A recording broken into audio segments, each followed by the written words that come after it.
دیکھیں بچے کو ماں کے علاوہ کوئی شخص وہ محبت فراہم نہیں کر سکتا جو ماں فراہم کرتی ہے۔ ماں کا انویسٹمنٹ بچے میں جو پہلے دن سے ہوتا ہے وہ بچے کی شخصیت کو آخر میں جس طرح کا بننا چاہیے اس میں بڑی مدد کرتا ہے۔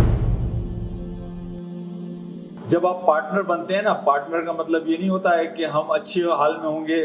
گوروں کی یہاں شادی ہوتی ہے نا، تو جب نکاح ہوتا ہے یہ باہر کرسچنز کے اندر اور جیوز میں، تو اس میں وہ ایک جملہ کہتے ہیں کہ یعنی میں ہر حال میں اچھے حالات ہوں یا سخت حالات ہوں، ہر حال میں ہم ایک دوسرے کے ساتھ رہیں گے۔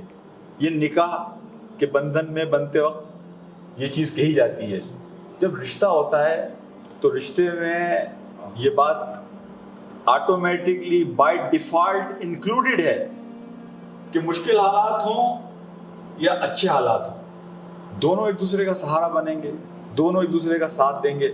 لیکن یہاں میں ایک بات کہہ دوں، اور یہ جو مغرب کے معاشرے سے متاثر ہمارے لوگ ہیں وہ یہ سمجھتے ہیں کہ عورت کو پیسے کمانے کے لیے گھر سے باہر نکالنے کے نتیجے میں ہمارا سوشل اسٹیٹس اچھا ہو جائے گا، ہمارے معاشی مسائل حل ہو جائیں گے۔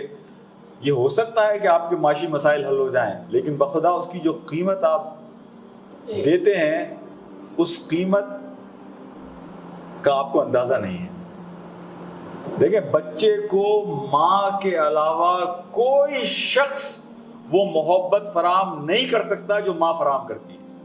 یہ بیبی سٹر اور نینی اور ماسی یہ بچے کو وہ محبت فراہم نہیں کر سکتے۔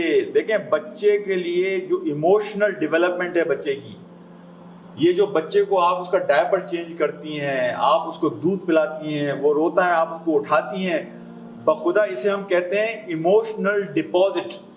یہ وہ ایموشنل ڈپازٹ ہے جو آپ اس کے بینک میں کر رہے ہیں، اس کے اکاؤنٹ میں کر رہے ہیں۔ بچے ان ساری چیزوں کو، یہ ساری چیزیں بچے کی الٹیمیٹ شخصیت میں ایک بہت بڑا کردار ادا کرتی ہیں۔ میں بچوں کا ڈاکٹر ہوں، میں بحیثیت ڈاکٹر کے آپ کو یہ بات کہہ رہا ہوں کہ ماں کا انویسٹمنٹ بچے میں جو پہلے دن سے ہوتا ہے وہ بچے کی شخصیت کو آخر میں جس طرح کا بننا چاہیے اس میں بڑی مدد کرتا ہے۔ تو فائنینشیل کرائسس میں یہ نہیں کہتا ہوں کہ یہ کوئی نو ہے دین میں، نہیں، ایکسیپشنز ہیں کہ جہاں اس بات کی ضرورت پڑ سکتی ہے کہ ماں بھی کام کرے اور باپ بھی کام کرے، لیکن ایکسیپشنز، یہ رول نہیں ہے۔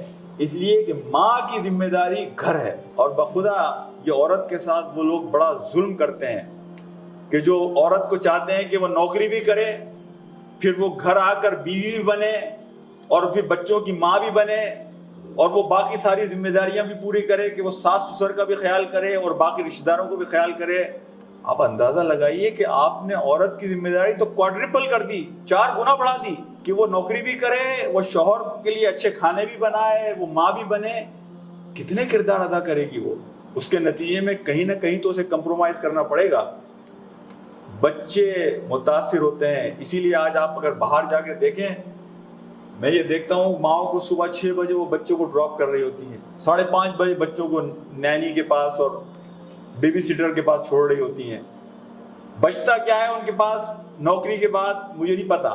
کسی نے یہ پورا انالیسس کیا تھا کہ جو اپنے کپڑوں پہ خرچ کرتی ہیں، اپنی گاڑی پہ خرچ کرتی ہیں، بیبی سٹر کو دینے پہ خرچ کرتی ہیں، تو شاید انہیں کچھ نہیں بچتا ہو، لیکن چونکہ وہاں یہ ہے کہ میں کام کروں گی تو مجھے پاور ملے گی، گھر میں ایک طاقت ملے گی، اس کے نتیجے میں بچے متاثر ہوتے ہیں۔ لیکن ان کی زندگی کا اور گھروں کو، اسی لیے ان کا خاندانی نظام ختم ہو گیا۔